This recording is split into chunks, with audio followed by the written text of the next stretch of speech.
Iparralde en la galería.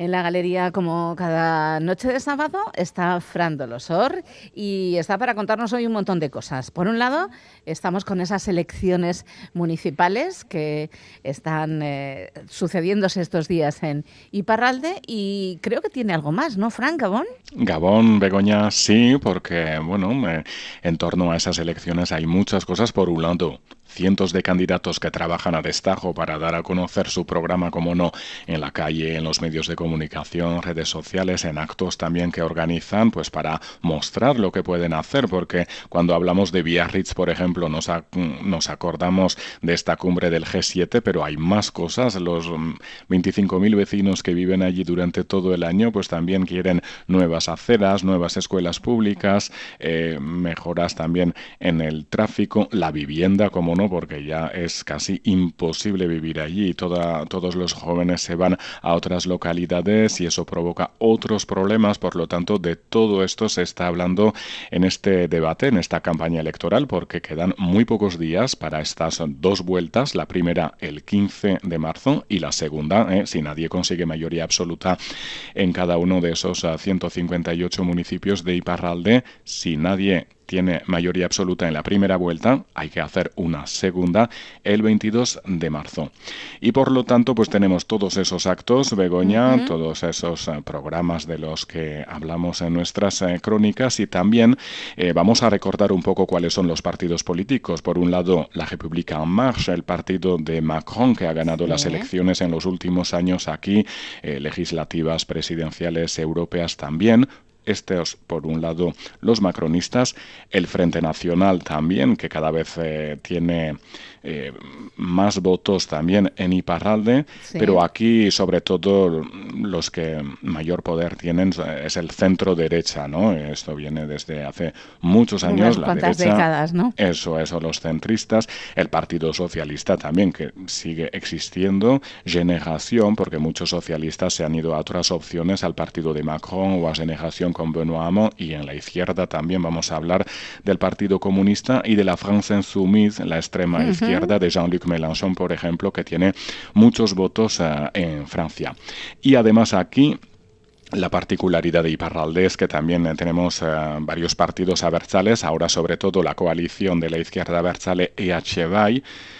Ahí están Abertzaleen Batasuna, Sortu y Eusko Alkartasuna, es el equivalente de EH Bildu, diríamos. EH Bai, por un lado, que tiene una veintena de alcaldías, decenas y decenas de concejales en todo el territorio, y luego también está el PNV con 2 alcaldías y una decena de concejales en todo Iparralde. Y para hablar de todo este tema, del peso que tienen los abertzales, pues ha publicado un libro.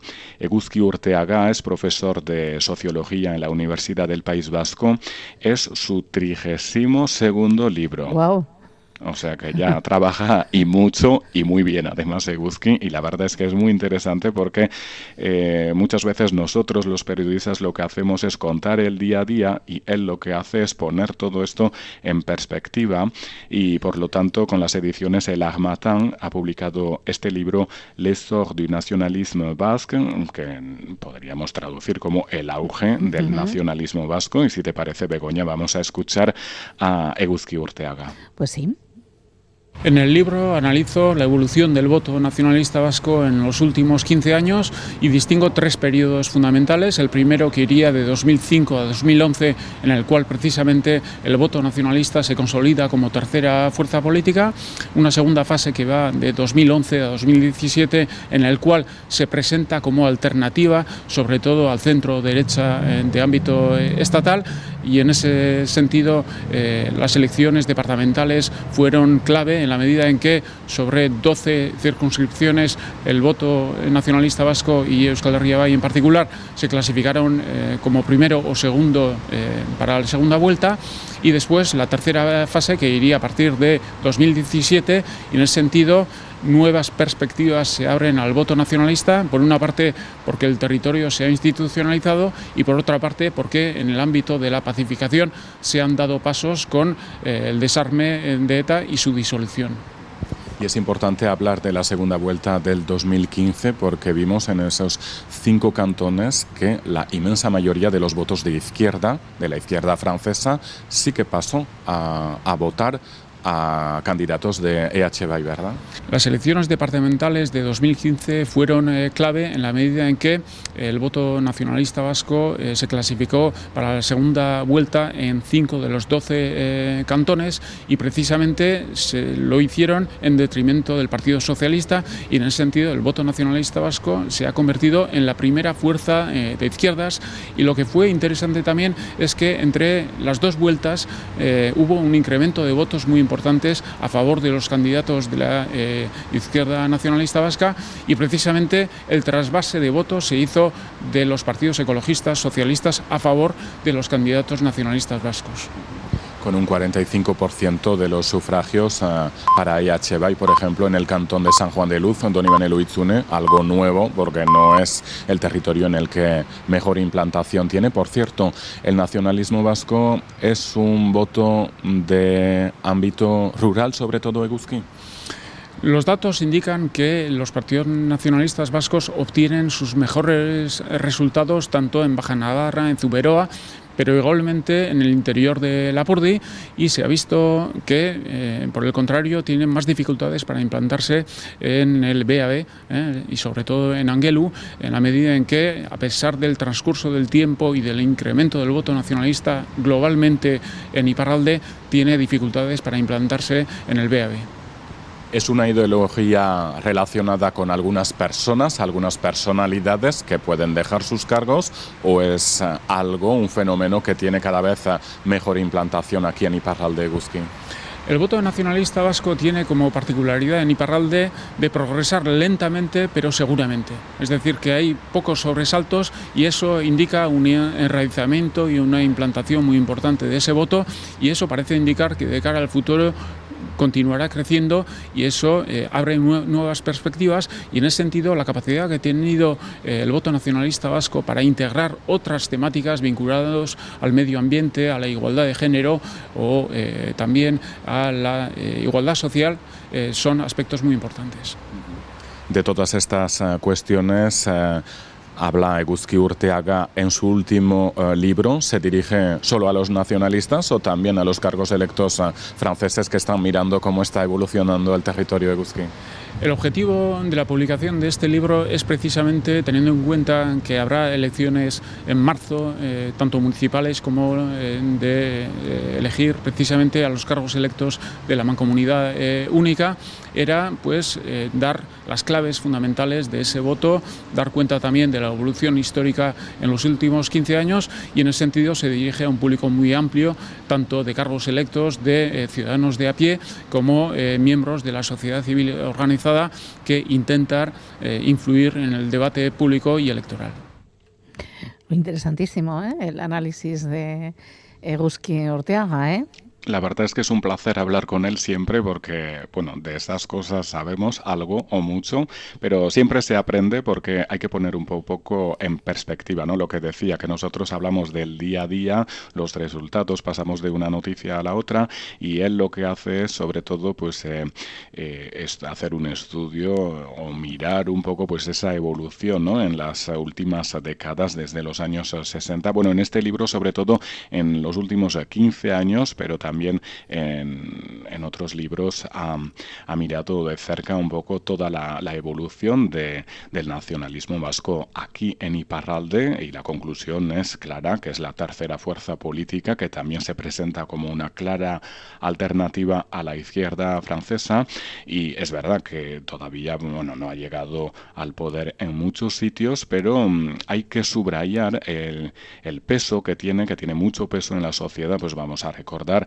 la creación de las Ikastolas desde hace 50 años, los medios de comunicación en euskara también que emiten su programación en todo el territorio, hay 5 emisoras, cooperativas también de todo tipo, iniciativas como la moneda local, el Eusko, por ejemplo, y también en el ámbito sindical, como no, con Euskal Herriko Laborantza Gamara, Euskal Laborarien Batasuna y también el sindicato LAB. Por lo tanto, pues todo ese trabajo también que se hace en los distintos ámbitos de la sociedad.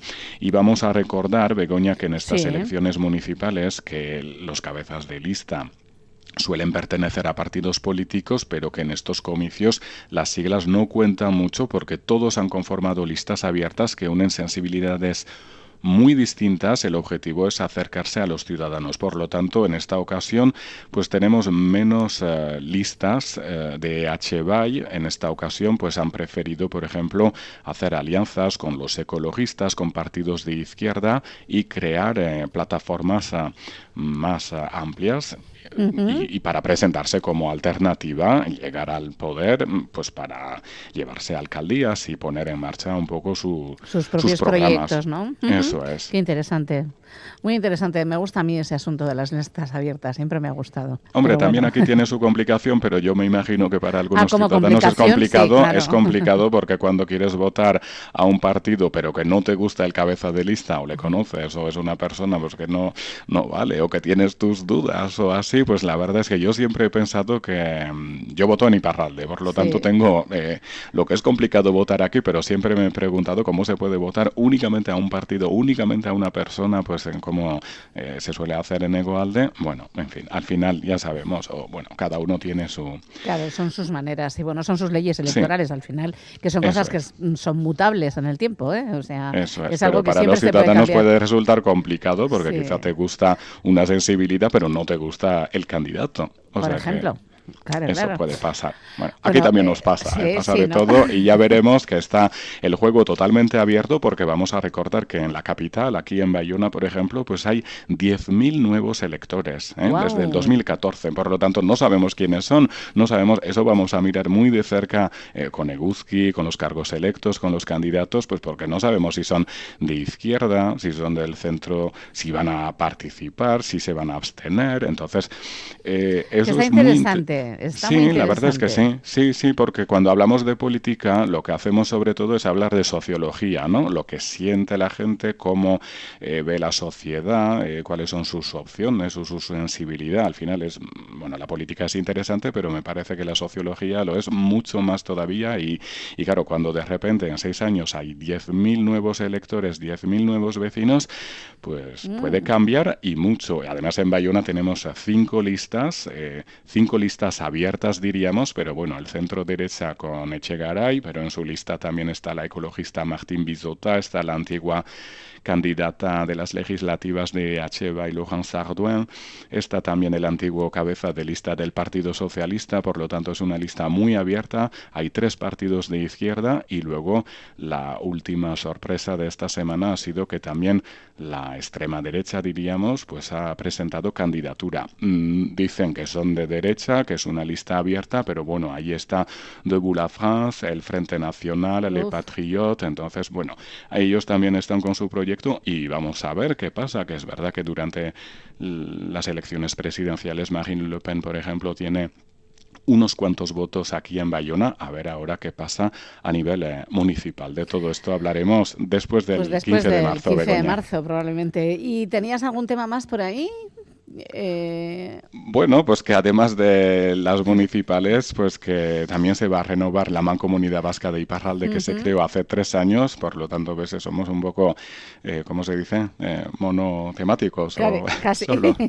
Pero estamos a tope con estas elecciones y es verdad que esta Mancomunidad Vasca también, vamos a recordar que desde hace 225 años Iparralde reclamaba una institución propia y al final, después de esa reivindicación del Departamento Vasco en los años 80 de la colectividad territorial específica que nunca llegó, que pedía la inmensa mayoría de los cargos electos aquí, y también hemos hablado mucho del nacionalismo, pero no era una reivindicación nacionalista. Claro, es que la primera en pedir fue la Cámara de Comercio y de Industria de Bayona, por lo tanto era el ámbito económico que reclamaba reconocimiento del territorio de estas 3 provincias, Lapurdi, Baja Navarra y Zuberoa, y al final lo que pasó es que dentro de hicimos un poco de ampliación, ¿no? Sí, de la reforma de descentralización de Francia hace unos años, París propuso crear esta nueva mancomunidad. Aquí está, no es exactamente lo que quería el territorio, pero por pragmatismo la inmensa mayoría ha entrado, un 70% de los ayuntamientos, de los cargos electos votaron a favor, y luego cuando llegó como candidato Jean-René Etxegaray para presidir esta nueva institución, pues un 73% de los representantes votaron a favor y está en marcha. Lleva a cabo 21 políticas públicas, transportes, economía, cultura, política lingüística para fomentar el euskara, el gascón también, del que hemos hablado en esta sección hace unos días. Por lo tanto, hay muchísimo trabajo, y además de renovar, como decía, las 158 corporaciones municipales, pues también se va a renovar totalmente esta nueva mancomunidad vasca que trabaja con Pirineos Atlánticos, con Aquitania, que se reúne también con el Lehendakari, con Guipúzcoa. Entonces vamos a ver quién nos va a representar en los próximos años y cómo se ponen en marcha esas políticas que tanto deseamos todos. Por ejemplo, a nivel de transporte, para tener un transporte público mucho mejor. Y mucho más eficiente, sí, señor. Eso es, ya tenemos el Trambus, ese autobús eléctrico que circula por aquí, pero queremos más, así que vamos a, como ciudadanos, no estoy hablando como periodista. Ahora la pregunta, la reivindicación se dirige a todos, ¿no? Que mejoren un poco las carreteras y el transporte público, que es muy importante. Sí, sí, porque todos nos acordamos de las retenciones que hay a las salidas de casi todas las localidades de Iparralde, sobre todo las de la costa, cuando llegan las 5 de la tarde. Que tengas feliz semana, compañero. Igualmente, Begoña, un abrazo. Agur. Agur.